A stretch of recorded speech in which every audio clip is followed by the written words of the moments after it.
Hello, everybody. Welcome to Hi. Sovereign Lovestream. Hello. Happy Mother's Day. Happy Mother's Day. Definitely. Happy Mother's Day to all the amazing mothers who work so hard to raise us. Yes. And even the wives who raise us. That too. Thank you, everybody, for joining us. We have a bit of a noise situation today, but I think we can get through that. Somebody above us decided they were going to do some construction today. Hopefully, it won't be too disrupting to the program. We'll try not to let it affect us. But we have a float announcement. Oh, yes. So we are live streaming today for the first time on Float. And you can check that out. Let me throw up the social media information. You can check it out at float.app/sovereign in the city. And we are live streaming for the first time there today. And the reason we chose to do this is because the big tech, the big social media, Facebook, YouTube, and a lot of these big platforms are now openly saying that they are going to be censoring content. A lot of it is holistic health content, anything that is critical of the World Health Organization, or, just in general, kind of the mainstream response to the COVID situation, are being openly censored now. And so we want to promote platforms, social media platforms like Float and Minds.com, who are censorship free. And these are blockchain based social networks, and they are censorship free, and they're also privacy centric, unlike Facebook, which collaborates with the big data industries to mine our data, collect it, and then sell it for profit and to be used for government surveillance as well. So we want to support these platforms. So we've decided to start live streaming on Float as well as YouTube and Facebook. So if you're not a member of Float, please check it out, give it a test run. And, we're not like, we're just kind of sharing what we appreciate. And I definitely appreciate Float app for that. And so I want to support the platform. Please check it out and give it a chance. Because I think we, especially as things go forward, there's all kinds of draconian, not just censorship, but, just the police state is really ramping up using COVID as an excuse. And I think things are going to get worse before they get better. So we need to have backups, so we should be forming groups on these alternative platforms to share information that gets censored. There's a lot of stuff being censored right now. And whether you agree with the information or not is really irrelevant. This pandemic documentary that went out this past couple of weeks and has been going viral. I don't know whether the information she's presenting is true or not, but I do think that people have the right to see the information and make the decision for themselves. And I don't think anybody should be advocating censorship, even of what is legitimately fake news, right? So, I don't want to go too much into. We have so much to cover, and I don't want to rant too much about that. So I think that's enough for that. I think so too. So today we're going to be talking about how we do mushroom ceremonies. And for those who you don't know, if you haven't seen our previous episodes, we talk a lot about psychedelics, using psychedelics to both heal ourselves and to heal our relationship. So we're going to kind of give you the anatomy of what that looks like for us. And that doesn't mean this is the only way to do it. It's just kind of the method that we developed and has worked for us. And we've had a lot of people ask us, oh, what do you do? What do you do? So we decided to do a show and cover it. We're also going to talk about the Midnight Gospel, Duncan Trussel's new show on Netflix that I have to be honest with you. I saw the trailer and I wasn't really interested in it. And a couple of people on Facebook mentioned it. And so we gave it a try. And I'm not going to say I immediately fell in love with the show, but there is some really powerful stuff in it. And I think I'm going to watch it again because I think it deserves, it's got that much depth to it. Do you want to say anything about that? Because you were really excited about the show. I was. I had a few people mention it, and they were people that kind of have my similar way of viewing things. And I do want to watch it again because I feel I didn't get everything that was presented. I think it's really deep, and I feel like there's so much truth in it, and it's presented in a very creative and beautiful way. I'm so happy that I gave it a chance. Danny, like you said in the beginning, didn't seem all that interested. The episodes that I know that really caught my attention were super deep, and I feel like presented the information in a way that I hadn't looked at it before. And it's a way that I think helps me express my point of view as well. It was very eloquent, I think. Mm-hmm. And yeah, today we're going to be discussing, kind of reviewing a little bit of what we've gotten from the Midnight Gospel. And we're going to be sharing the anatomy of our ceremonies, which I thought was a really great topic for today. It's Mother's Day. There's a lot of emotions surrounding Mother's Day. A lot of people, I would say most people, suffer from a core mother wound. And there's always associations with how you've been mothered, whether by your mother, by a grandmother, by a caregiver. There are all these things that we carry with us. Some people have very strained relationships with their mothers. Some people don't have their mothers. In my case, Mother's Day has been a holiday that's that's been difficult for me. I think I've learned to experience it and appreciate it a lot more after my psychedelic experiences. So that's something that I think I owe to the work that we've done with psychedelic medicine, with plant medicine. And after all, the plants come from Mother Earth. And for us, they've always, every experience we've had has come through as a feminine energy, as a mother energy, very specifically a mother energy. And so I think it's perfect for today. Yeah, definitely. I didn't even think of that, but you mentioned it yesterday when we were preparing for the show. And yeah, it was like really synchronistic that we kind of like didn't really realize that in discussing our use of mushrooms. For me, certainly, mushrooms have helped me get in touch with my feminine side that was kind of out of balance. Like I have tended in my life to suppress my emotions. I also have deep core mother wounds that I've been working through. And this all ties in together with Midnight Gospel because the final episode, I don't want to give too much away for those of you who haven't seen it, but the final episode is an exploration of Duncan Trussel's loss of his mother to cancer. And I lost my mother to cancer 10 years ago, which is what got me started in this journey into activism and anarchy and libertarianism, and now deeper into spirituality. My mother's death really was the kind of plot point that I see in my life where that's where I started really seriously walking down this road.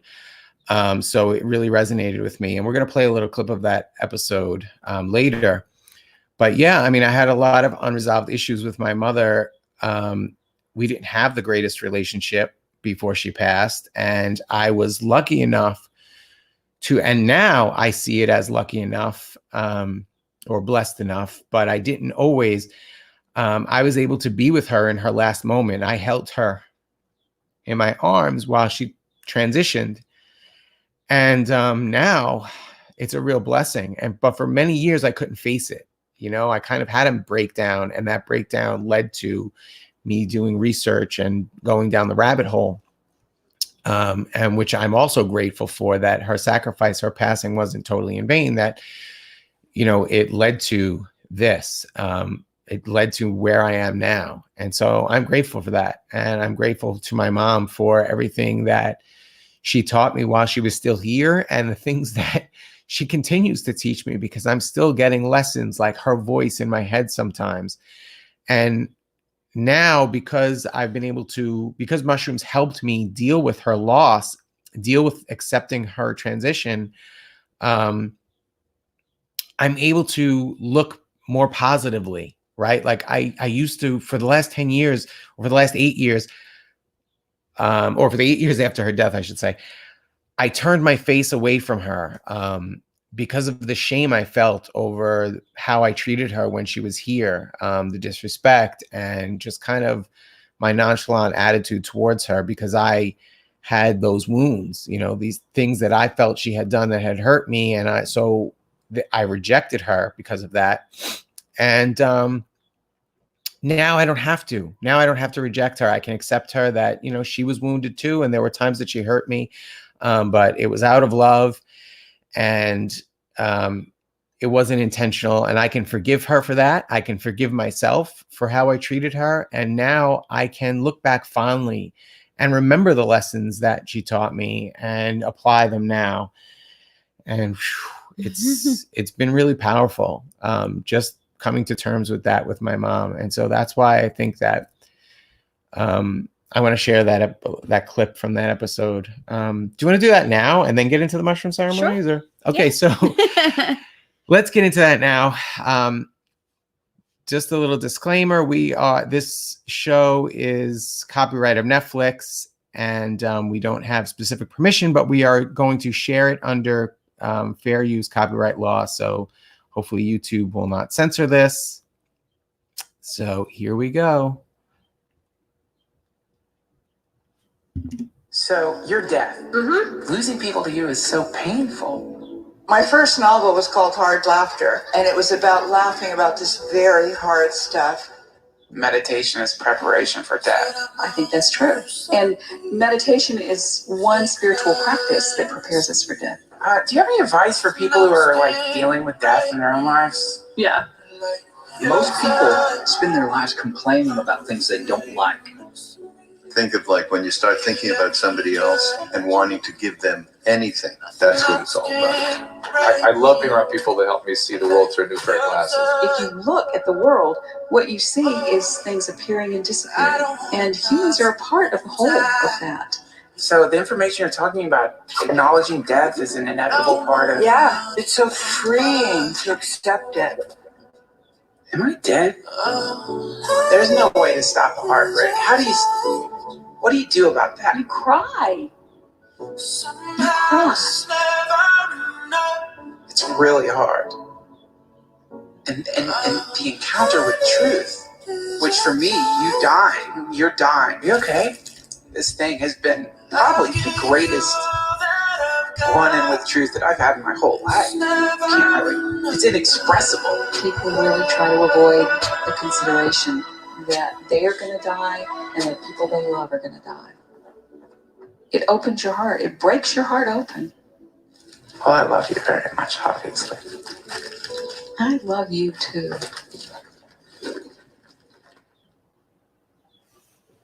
So...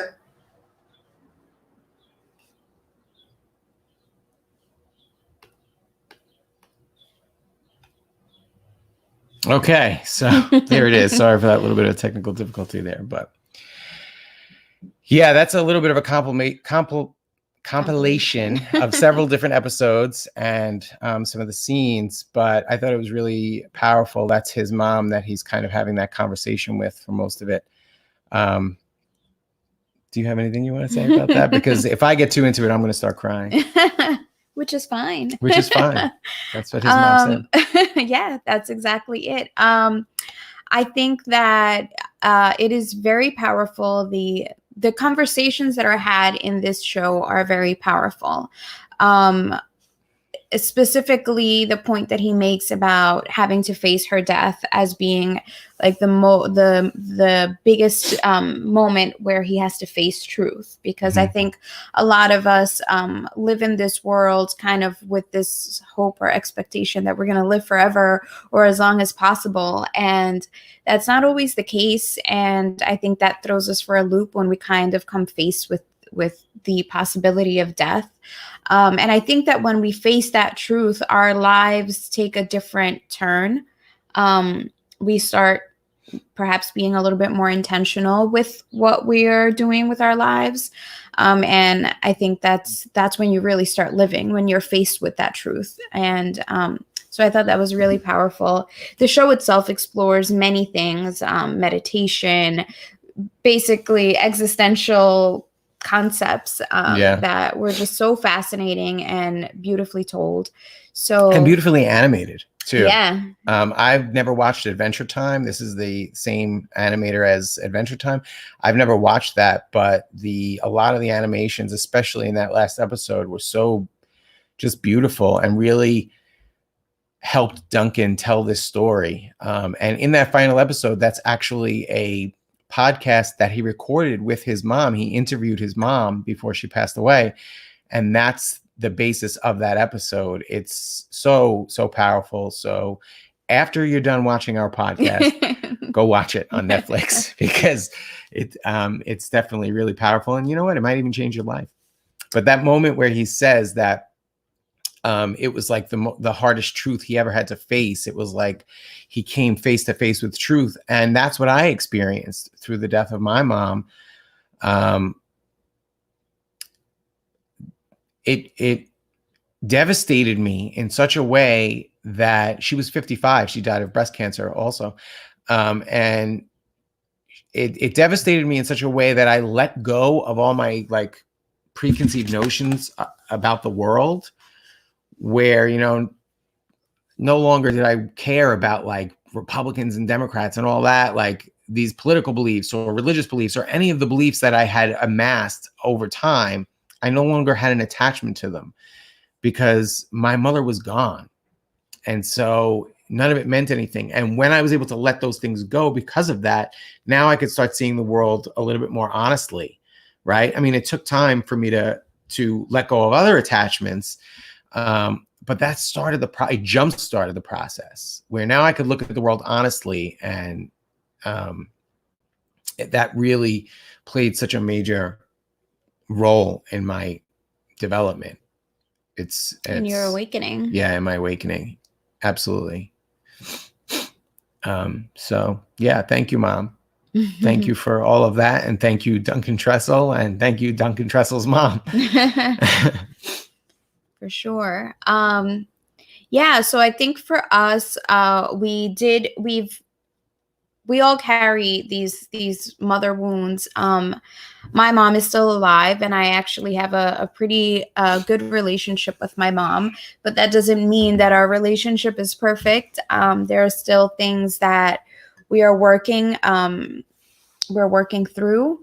One of the things that I experience is kind of like this guilt of like, I should never be mad at my mom.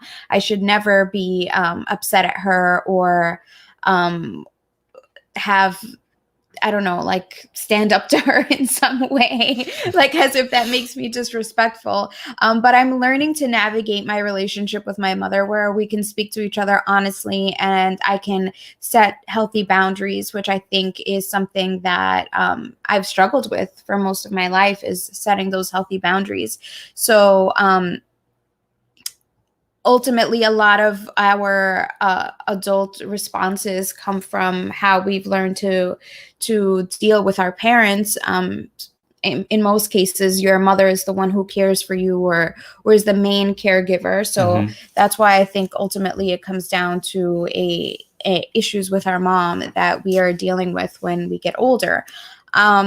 And for us, I think working, we did a lot of work, not just with psychedelics. Before that, we went to therapy together. We've read books. We're not saying mushrooms or psychedelics are the only way to heal, because I don't think that's necessarily the case for everyone. I think that they are beneficial.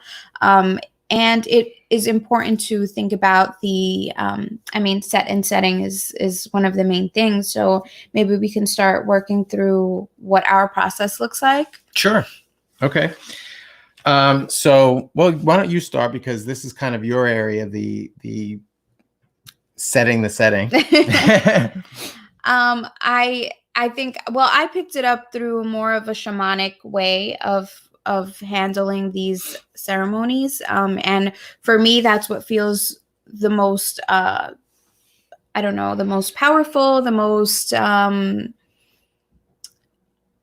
safe, I guess. I feel safe in that way.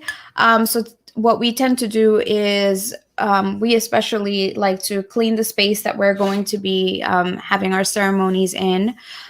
Which is generally right here in our bedroom. And I like to sage the space to clean out the air. I like to organize a little bit too. In general, I feel better when our space is organized. So I like to make sure that things are clean and neat and there's no tripping hazards or anything in case we should feel any type of way. And I think that's the important part of it, right? It's about you feeling comfortable. Yeah. You want to have the mindset and setting are, the experts say are the two top, the two things that you should keep in mind. And so mindset the way your room is organized or your space is organized is part of that. Some people might like to be in a mess. Yeah. And if you're comfortable laying in a pile of clothes, that's awesome. And as long as you're comfortable with it or it doesn't bother you, that's fine. So we're not saying you have to clean your room first. You don't. It's up to you. Yeah, for us, that's what works. Or at least for me, I like to be in a space that's clean and neat and organized. And I like to sage, light some incense. I bless the space that we're in. I have recently come across a prayer calling in all of the energies of nature, of Mother Earth, of our ancestors. I do like to ask our ancestors, my grandmother specifically, which is interesting because I never met my grandmother. My grandmother passed away when I was only 3 months old, but I have a really strong connection to her. And so anytime that I am in any type of ceremony, I tend to ask my grandmother to come in and take care of me, to be there with me through whatever ceremony I'm about to go into. I felt like I did the same thing when we were in Peru, and it just feels right to me. But it could be anything. It could be anyone or anything that you feel safe with. Or I've always had a close resonation with Jesus. So I like to ask Jesus to be with me, and also my mom. And once we have all of that, we tend to not eat heavy foods right before we do a ceremony. If we can fast, it's better. But if we eat, we try to eat something a little bit light and not right before we're about to do a ceremony. We make sure we have water so that we can be hydrated, that we're wearing comfortable clothes. In Peru, we received these energy belts that the shamanic practices in Peru use, and you're basically charging the energy belt with your energy, with any healing energy. So we like to have those either to put them on or to have them nearby where we're having our ceremony. And we light candles. Sometimes we play meditation music, depending on what we're feeling in the moment. Sometimes the meditation music is too much, and so we are comfortable with turning that off. I'm trying to think what else. Yeah, I mean, I think that's basically it. I think you kind of can get the gist of it's just about kind of setting an atmosphere where you can feel comfortable in a way to avoid a bad trip. And we're going to talk a little bit more about bad trips in a bit, but I think you can kind of get the gist of making yourself comfortable, preparation of the mushrooms themselves. So I couldn't tell you what dose we take. We don't really measure out. We just kind of have felt our way through it as we go. So it started with taking 1 mushroom and then 2. And we had a ceremony the other night and we took, I think, about 2 or 3 each. And because mushrooms are harder than digestion, which is one of the reasons why we don't eat anything too heavy before, you can tend to feel like a little bit of yuckiness in your stomach. So the way we prepared it was we boil water. Don't put the mushrooms into the water. Boil the water first, then let it sit for 5 minutes so it kind of cools down a little bit. You want it to be hot, but not boiling. and then soak the mushrooms for about 20 minutes. And what I do is I chop them up or grind them up so that you really can, the water really can soak the mushrooms up. You want to draw the psilocybin out. But also what I do is I add lemon juice. So psilocybin itself is not psychedelic. It's once you process it, it turns into psilocybe. I think that's how you pronounce it. Lemon juice converts it for you. So if you put lemon juice into the tea, it's going to activate faster. You're going to not, wait until you digest it and convert it. It's going to take effect quicker. So, and I also add honey for taste. So, and ginger. Ground up a little bit of fresh ginger, put it in there to help with the stomach yuckiness. Just like a quarter of a teaspoon of ginger. Ginger can be a little like rough on your throat. So I just put like a quarter of a teaspoon, a couple of teaspoons of honey, depending on your taste, if you like it sweet or not. But, and just let it sit and steep for about 20 minutes. And then we serve it up. And usually when we drink the tea, we kind of have these intentions already ahead of time, why we're sitting with the mushrooms, why we're having this ceremony. And it can be anything. If you have any particular questions, if you have doubts, if you have blockages that you feel you want to remove, that's what works for us to kind of have an intention going in. Sometimes it's just whatever is meant to come through is going to come through anyway. So I'm just going to allow that. And other times I have questions. So I think ultimately it depends on each person. Absolutely. I have a very powerful ego. My ego is very difficult to get under control sometimes. And I'm trying really hard. And, those of you who know me, I'm sure this is pretty evident. And so that was my intention with this last ceremony we had,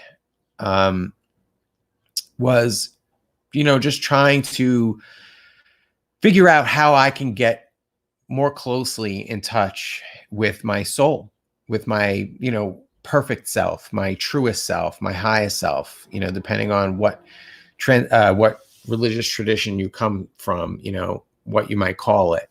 But for me, as someone who has been a Christian my whole life, I usually think of it as my soul or my higher self. It's my kind of direct connection to God. It's the piece of God that is placed inside of my physical body. And so the ego, as we have discussed many times on this show, the ego is not bad. It's not evil. It's a child. It's our inner child. And I think a lot of times it's very selfish, like a child, self-centered, and it has a hard time empathizing. And for me, that's a big problem. I have a hard time empathizing with others. And so that's why my ego can be so big and so powerful. So I'm trying to, really get that under control and be more compassionate. And so one of the things I'm really learning to do is not judge my ego. Understand that your ego is made up of defense mechanisms, right? I mentioned my mom and she's done things in my life that hurt me. And, what is it, the truth of she did something malicious to hurt me? Or is it my perspective that, oh, she must have done that on purpose to hurt me? Maybe she did it completely innocently out of love, and I just misinterpreted it and so felt hurt. And so then my ego throws up a defense mechanism. And now anytime anyone does an action that's similar to that, it reminds me subconsciously of my mother. It activates that defense mechanism and it blocks me from receiving that love, right? If my mother was doing that with the intent of love, if whatever it was, she corrected me on something because she loves me and she wants me to, have a good life or whatever. And I interpret it as an attack. So I put up a shield. That love that she was trying to express is now blocked, and that carries through for the rest of your life. And that's what I've been struggling with. That's part of the mother wound that we're talking about. So for me, my intention is to try and turn down the volume on my ego for a little while I'm on the psychedelics. And I have to tell you that I wouldn't say this was a bad trip, because I see the value in it, right? After the fact, I can look at it and say, yeah, I see the value, but I struggled during this trip. It was hard. It's hard to recognize when it's the ego or when it's your true self. And I think one of the things that I learned during this trip was that if it's compassion, then it's not your ego, it's your higher self. If you tend to see the glass half empty, if it's a kind of more of a negative perspective, it's probably your ego.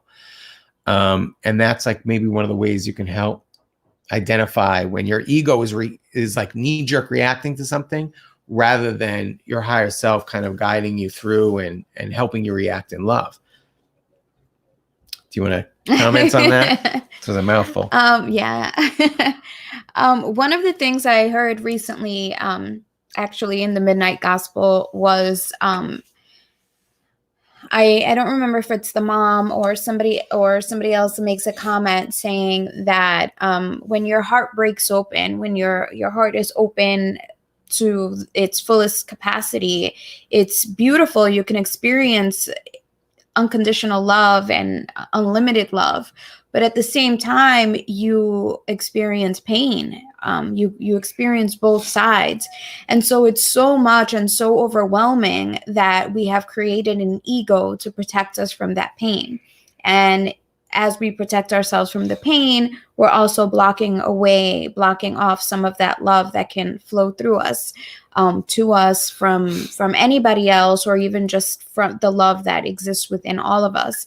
And I think looking at it that way was very, it made things a lot clearer for me. I also struggle with my ego, but in a very different way. I think I tend to be hard on myself. I tend to judge myself, or I try to filter myself to make sure that I'm not saying the wrong things. And I guess my ego is just tricky in a different way. And I think that one of the things that we were discussing the other night was that the ego is tricky, and it isn't a bad thing. It's trying to protect you. It's trying to avoid you feeling pain. And if we look at it that way, it's not an enemy. It's just perhaps a wounded child that is trying to avoid you from experiencing those wounds in your adult life.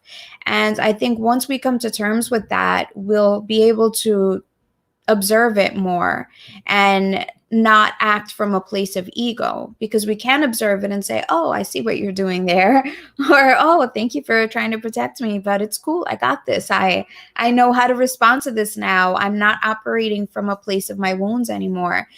And that is a bit life-changing, because then you're more in control of your own reactions, as opposed to allowing this wounded child to react to everything and kind of dominate your life.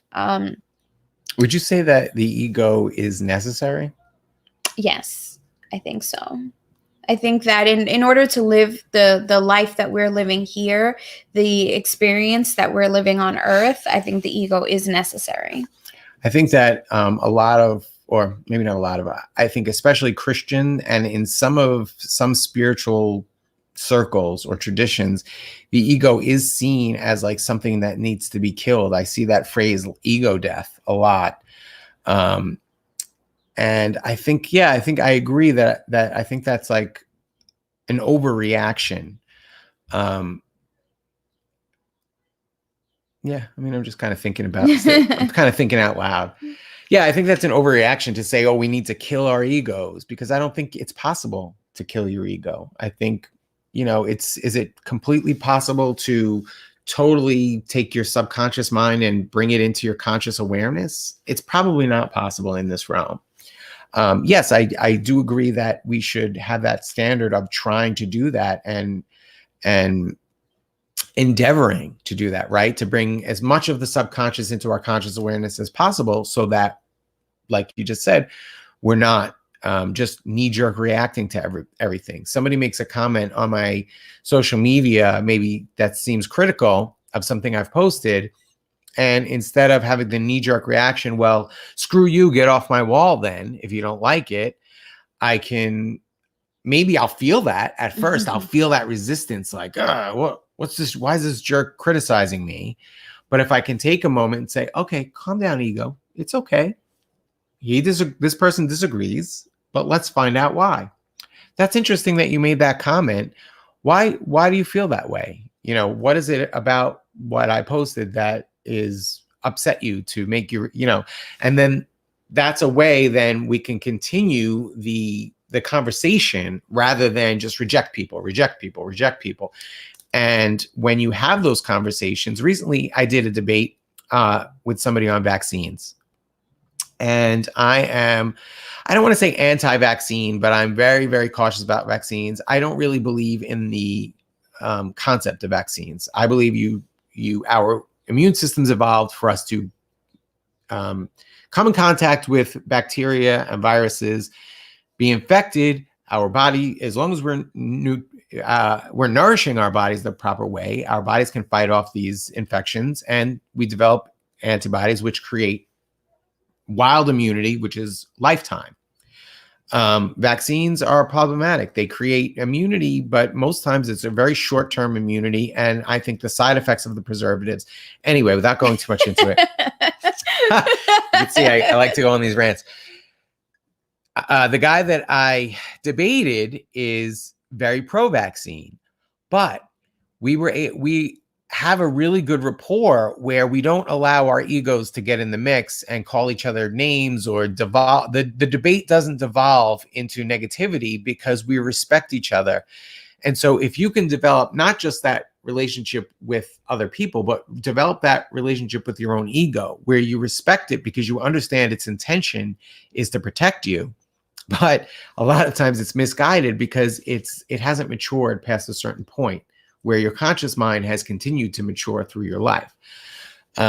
So that's one of the things that I was taught during my ayahuasca ceremony in Peru last year, to treat my ego as I would treat my 9-year-old son. I'm not going to scream at my 9-year-old son when he makes a mistake because it's a mistake and he may make a wrong choice, but I can teach him to make the right choice rather than just bully him and make him afraid to make a wrong choice. Yep. Yes, I agree. All right. So where do we go from here? Let's see. Integration, because that's probably the most important part of the whole process is the integration process. Being high, being on the psychedelics, which is very powerful. And if you have not done it, I wouldn't say rush into it and do it like immediately. I think we did a lot of research before we did ours, but I think it's something you should open yourself up to. Yeah, I think I absolutely recommend doing the research, deciding if it's the right thing for you. I don't like to make blanket statements and say everybody should rush out and do it. I think it's a matter of reading about it.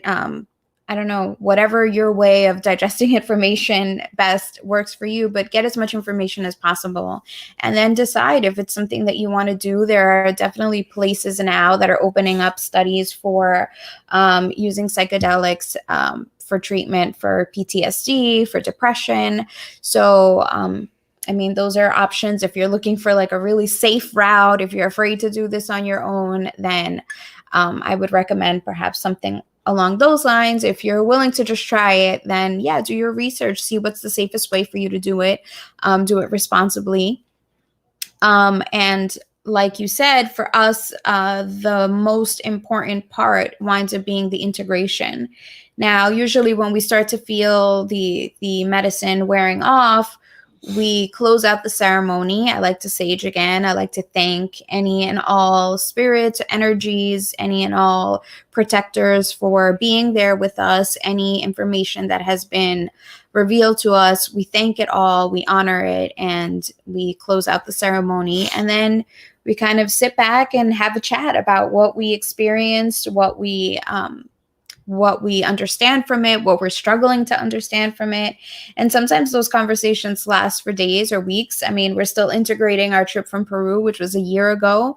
And for us, it usually, I mean, for me, it makes sense to write it down, write as much as I can remember down, journal it out, and then kind of come back to it in a few weeks or a few months, even a year later, and just look at those notes and recognize there may be things that in the moment don't make sense, but a while, you know, a few months down the line, you can come back to those notes and say, holy cow, I didn't realize what that meant, but now I see what was being revealed to me that perhaps wasn't fully understood in the moment.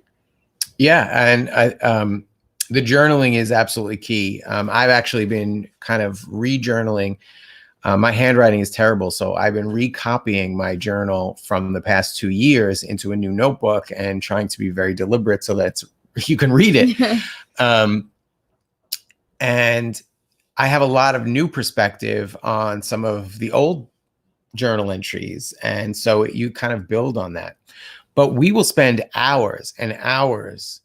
That, like the other night, we spent hours discussing, and you know, I think we probably were still high to some degree. Like we were still in it, but we just started talking about all the things we were experiencing.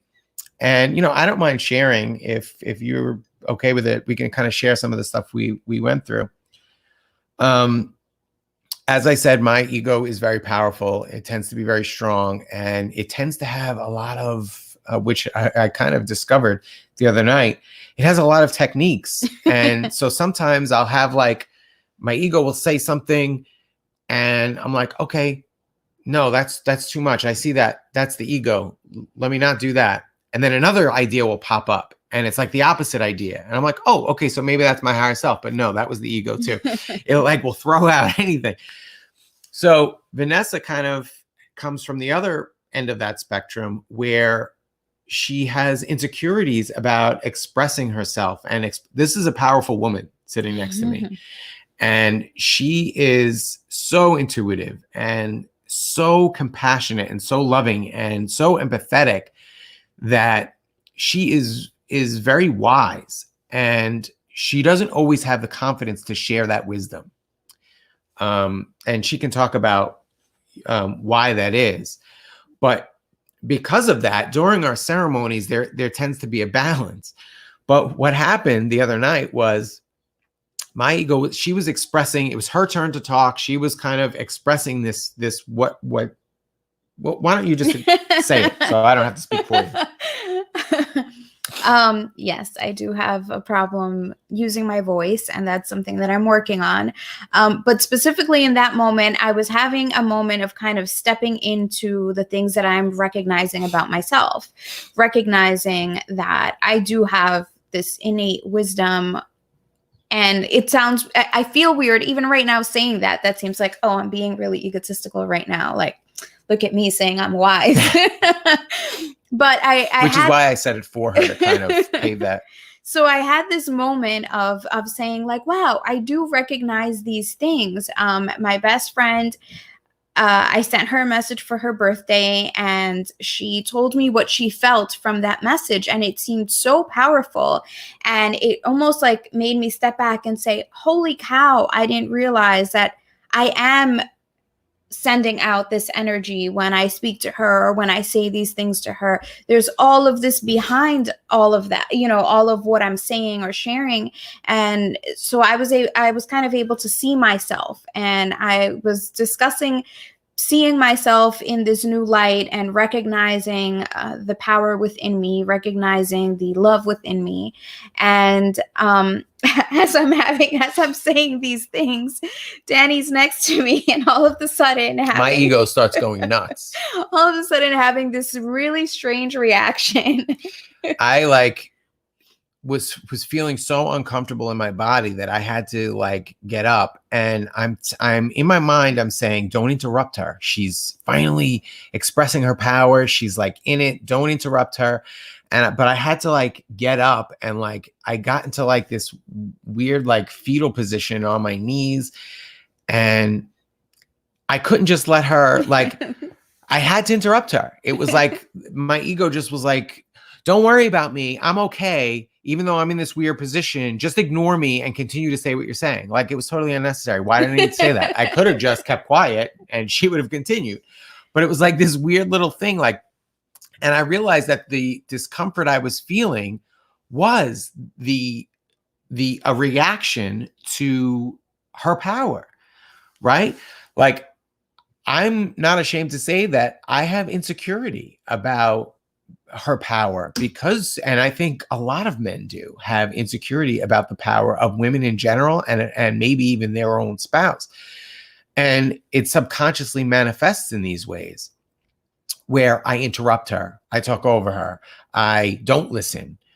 She'll be talking to me and I'm kind of like pretend like I'm listening, or I'll kind of mutter responses, but I'm not really actively listening or engaged.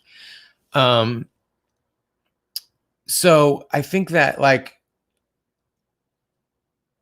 I kind of lost my train of thought there. Oh, I'm intimidated by her power, right? So, and these are the ways it manifests. And so it was a really dramatic and over the top example, but it really helped me see, like, oh, that's what's happening. And ultimately it comes from an insecurity, right? She's so wise and so compassionate, and I judge myself still. And I judge my ego's reactions, and I'm like, I'm a jerk. And one day she's going to realize that I'm a jerk and she's going to leave me behind. She's going to become so spiritual that she's like, you're not spiritual enough for me, so I'm out. It's really a fear of rejection. Mm-hmm. And so there are moments when my ego is so afraid of your power that I want to shut down your power subconsciously. I don't consciously want to, because consciously I want to support her and I want her to feel confident. I don't want her to like be afraid to express herself, especially to me of all people. I should be the one she's most comfortable expressing herself to. So this was a really powerful, but also hard lesson to face. So, somebody might call this a bad trip because it was really uncomfortable. It was really difficult. It took me out. It took me days, honestly. I'm still kind of struggling. I can, in my mind, kind of be like, yeah, I see the value of that experience and all these things that I'm sharing right now that I learned. And that's wonderful. But I don't feel the excitement about it yet. I still feel sadness, like, wow, that I could do that to you, that even subconsciously I could like try to sabotage your voice. It's really disturbing to me, like on a conscious level, and so I'm still struggling, and I probably will struggle with this, integrating this for a while, but I have to be patient with myself. This is the things that, Vanessa tells me. So after I'm like upset about this and depressed and feel even worse that now she's comforting me. I tried to interrupt her. I tried to shut her voice down, and she's going to comfort me and be like, look, just be patient with yourself. You've made so much progress. She's very encouraging that way. She's an amazing partner that way. So Thank you for that, baby. You're I really welcome. appreciate that. And I think that it takes a lot of courage to face that. I think most people have a difficult time facing their own defense mechanisms, facing the fact, having this realization of like, oh no, I'm rejecting you because I'm afraid you're going to reject me. That's a huge realization. And it takes a lot to face that, and, even more work to overcome that. So I don't take that lightly. I don't see that as no progress at all. I think that it's huge. I think our society has kind of taught us all to be a bit narcissistic. And it's understandable. I think that we all experience a form of jealousy. The ego is very tricky. The ego knows exactly what to do to hide in there. I mean, in that moment, your ego is telling you, no, tell her she doesn't need to worry about you, that you got this. And that feels like very like chivalrous, right? Yeah. Like, oh, I don't need you to help me right now. But the ego makes you believe that you're doing something very noble. And it's so funny to me that just this past week, this past couple of weeks, Xander and I have been reading Peter Pan as part of his homeschooling. And I really feel like Peter Pan is the ego. Peter Pan is this like I don't know, this hero of heroes, but he's only a hero because he creates the problems that that he's the hero of. And I really thought it was so synchronistic. It was perfect that I had just finished reading that, and I could see it. I could see the trickiness of the ego in that moment.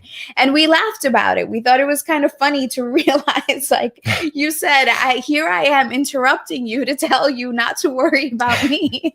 And I had continued talking. I saw him kind of get in this weird position, and I was like, okay, he's feeling uncomfortable. I have recognized that there are moments that it's hard for him to listen to me, and I know that it's the ego, so I don't take it personally anymore. I recognize that his higher self does want me to be more open because he is encouraging to me. You're constantly telling me to use my voice. You're constantly telling me that I have all of this knowledge. You're trying to push me to be more confident. I mean, this live stream is way out of my comfort zone, and it's huge practice for me to start speaking and using my voice in a more public way, because I do tend to keep things to myself. And so I don't dismiss it all as, oh, your ego, and it's your ego and you're just jealous of me. And I don't see it that way at all. I definitely see it as defense mechanisms. And I think that you're making excellent progress with it. I want to address this comment that someone, Lori P, made. I'm not sorry that we have to use plant medicines I'm to not discover sorry. our inner selves. I'm not sorry either. And I don't think we have to use drugs, quote unquote drugs. I would probably take some issue with calling them drugs to begin with. These are plants that God has provided. And I think they're tools. I think it's in some sense part of nutrition. Are you going to say that, oh, you have to eat apples to keep the doctor away, right? To stay healthy? No, I mean, that's not, you're not surrendering your soul to something outside. It's a part of nature. And it's a compound that's very similar to compounds that our body produces naturally. Ayahuasca is DMT, is the active ingredient, and DMT is produced by our pineal gland. So these are natural substances that, with a lot of discipline, now it's going to sound like I'm saying this is taking the easy way out, but there are breathwork practices, there are meditation practices, there are practices without using any kind of substance or plants where you can achieve these same effects. It takes a lot longer. It takes years to develop those practices and to get to those points to be able to use it. So yeah, can you walk somewhere or ride a bicycle or take a car and get there faster? Sure. I guess I just don't see why we need to judge the method. Right? If we're getting to the same place of increasing our compassion, of increasing our connection with our higher self, with our soul, with our true and perfect self that resides within us, then doesn't matter as long as that method doesn't harm anyone else, then I don't see any reason to judge it. Yeah, and I also don't think that it's surrendering our soul to something outside of us. On the contrary, our experiences with psychedelic plants have always connected us deeper to who we truly are. For me, I believe that these plants have helped remove blockages that prevent me from being my true self, that prevent me from being an authentic partner to you, an authentic parent to Xander, an authentic daughter to my parents, or sister to my siblings. I think we are conditioned in so many ways that for me, it's been extremely helpful to pull me back out and connect me closer to source, to God, to the universe, to whatever you want to call it, to just the essence of life, and to all people that I've come across, even someone who we've been sharing our story for quite some time now, and we've had reactions similar to that. And I always feel a strong empathy for that, because I understand why somebody would have that perspective.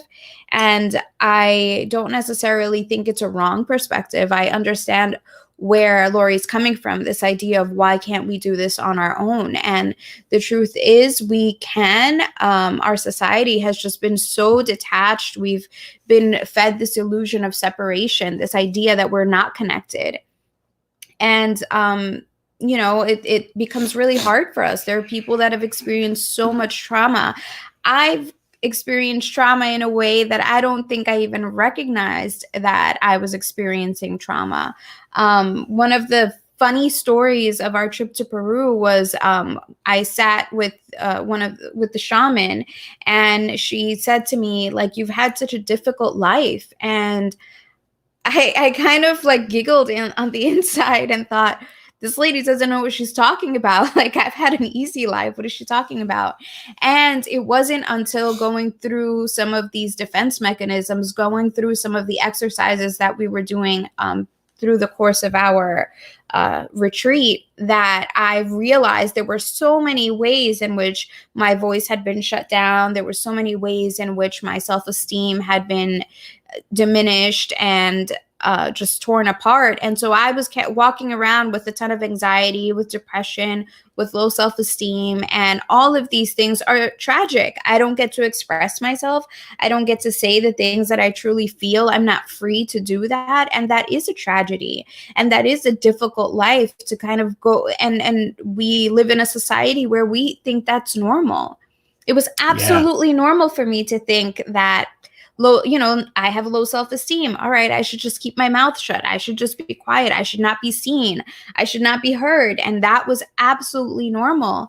And what a tragedy that would have been if I had chosen to live my life that way, my entire life, without expressing myself.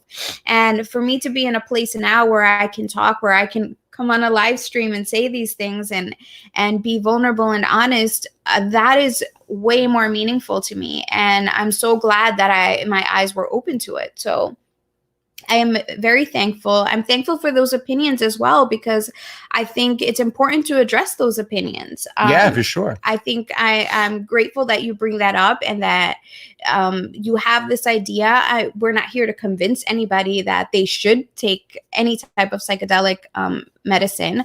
But it is something that I think needs to be normalized and accepted as just another path. The same way I wouldn't judge someone who needs to go on antidepressants because that's the way they found, or someone that needs to take any pharmaceutical medicine because that's the only thing that can help them in this moment. Maybe it's, they're having a harder time getting their body to do things. I have plenty of health issues that I've had to take medicine for, vitamins for, and to me, it's all the same. I wouldn't judge anybody needing that additional support to get their body where it needs to be. And the same goes for mental health.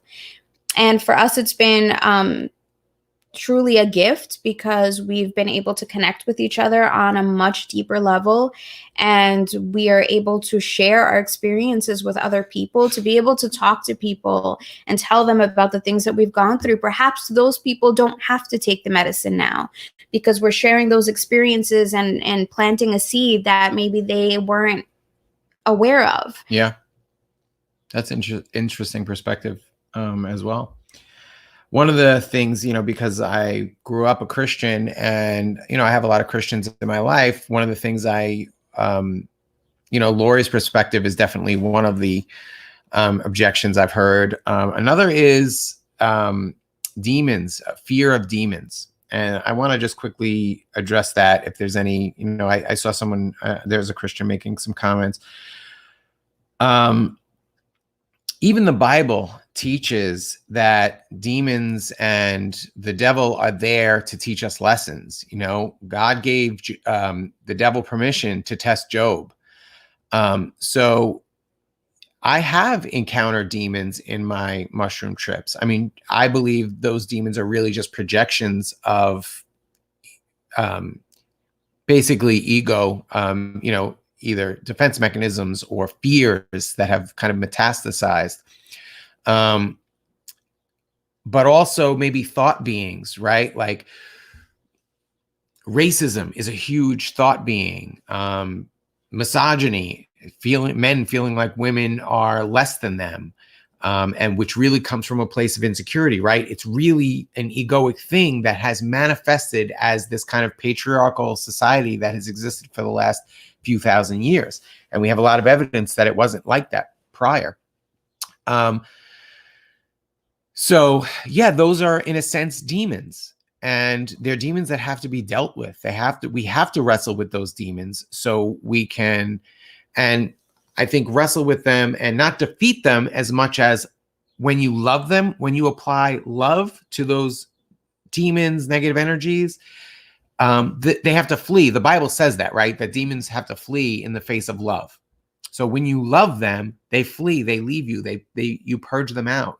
When I can love my ego and forgive my ego for acting that way towards my partner, then that dissipates, that energy dissipates, and it's gone. And that's how we exorcise those demons. This can all be supported with biblical scripture. So, these are not concepts that are outside of or foreign to Christianity. They're absolutely in there. So. And we've actually both had those experiences. I mean, I had one very particular experience where I could almost see the entities, and they were like demonic entities. And I kind of had this moment where I kind of turned around and looked at them and I was like, no, I love you. And I genuinely felt it. I'm going to love these thought beings, these demons, whatever they are. And it was like they just disintegrated. They completely disappeared. And I was like, oh my God, that's so interesting. And, it comes back down to that saying, what you resist persists. We tend to resist things that we see as negative. And the more we resist them, the more we have to face them.